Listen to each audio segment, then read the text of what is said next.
to the entertaining Talkin' Sports. What is going on, football fans? Back at it with another New York Giants video. And in this video, I am going to talk about second-year pro Lorenzo Carter and just how he has performed this year with the New York Giants. Now, in a number of my videos, I said I don't know how he is going to transition to the 4-3, being that the New York Giants could potentially assume to do that, because I do think most of the other pieces on this roster do transition to a 4-3 very well. I've also said that Lorenzo Carter has been underwhelming this year for the simple reason he has not gotten after the quarterback, which is what you expect from an edge rusher and what we expected when we drafted Lorenzo Carter in the third round out of Georgia. I was very high on Lorenzo Carter when we took him. He had a great combine, long arms. He could run like the wind. He came in as a raw prospect, but was probably my favorite pick with the value going into last season. I absolutely love that pick. And I thought Lorenzo Carter had the potential to be a guy that gets you double-digit sacks, and he still may very well be that type of player. He did have a highlight play this year, that being the strip sack against Tom Brady that was run into the end zone by Marcus Golden. And a lot of people think Carter's having a down year. Most people came into the year thinking he could very well lead the team in sacks. He had a very good year based on the fact that he only got 2 starts in his rookie year, had 4 sacks. I think he had about 40 tackles in limited action. So we all had very high hopes for Lorenzo Carter, but I want to shout out Nicky Sav, who's a really great subscriber of mine, and he brought this to my attention right here in my last video. He wrote in the comments, Chris, Lorenzo Carter has an 87.6 coverage grade, second among all edge defenders. If we move to the 4-3, he'd be solid at the outside linebacker still. And I think that's a great point that he brings up, and it's something that you don't really look at, because with an edge rusher in a 3-4, you're really, as a fan, you're looking at his sack numbers. You're looking at his ability to get after the quarterback, and quite frankly, it really hasn't been there this year. The only guy who's been great at it has been Marcus Golden. But when you look at the PFF numbers and how he's performed in coverage, it's pretty impressive. He is the second highest outside linebacker in coverage in the entire league. So that's pretty impressive from Lorenzo Carter. So maybe it gives us reason to think he may be a better 4-3 outside linebacker in coverage, being how he's been so good at it. His quickness and his ability to cover guys like tight ends and running backs coming out of the backfield may be better suited in a 4-3 defense. So it's something interesting to think about.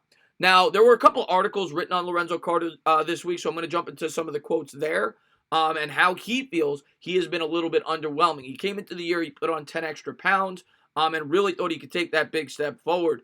So let's jump into some of the quotes, and let's jump into some of his PFF numbers. So there's Lorenzo Carter, and the first thing I'm going to show you is his overall PFF grade, which actually, for a player which most people think is having a down year, is not bad. Matter of fact, it's the best among all the edge rushers on the team, and we're going to get into why that is the case. But 69.7 is a pretty solid grade and gives you reason maybe for some optimism going forward. The other thing I'm going to look at is his stats. That's what we look at, and his stats are underwhelming. Only 3 sacks for a guy that's playing as much as he is with his ability or his potential ability, and only 22 solo tackles with that 1 forced fumble against Brady. This is the quote, however. Interestingly enough, Pro Football Focus ranks Carter higher as an overall defensive player this season, 57th among edges, and he actually took a big step forward. Last year, I think he was 65.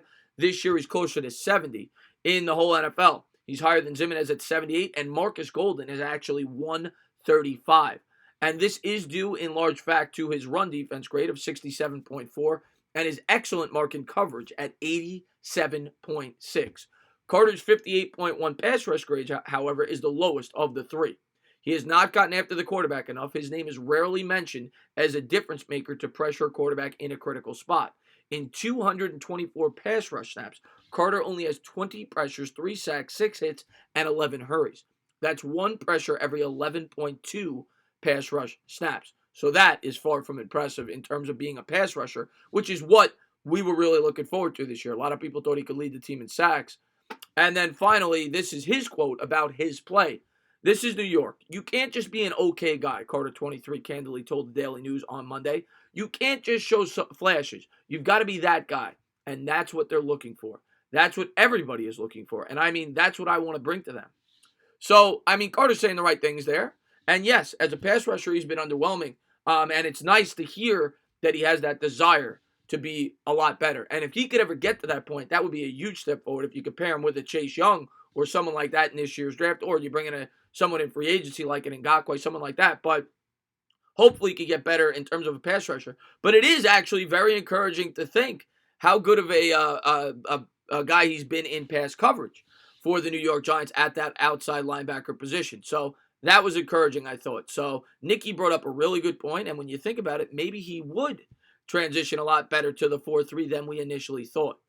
As always, if you liked what you watched, please subscribe, drop a comment, maybe give me a little thumbs up. Cheers.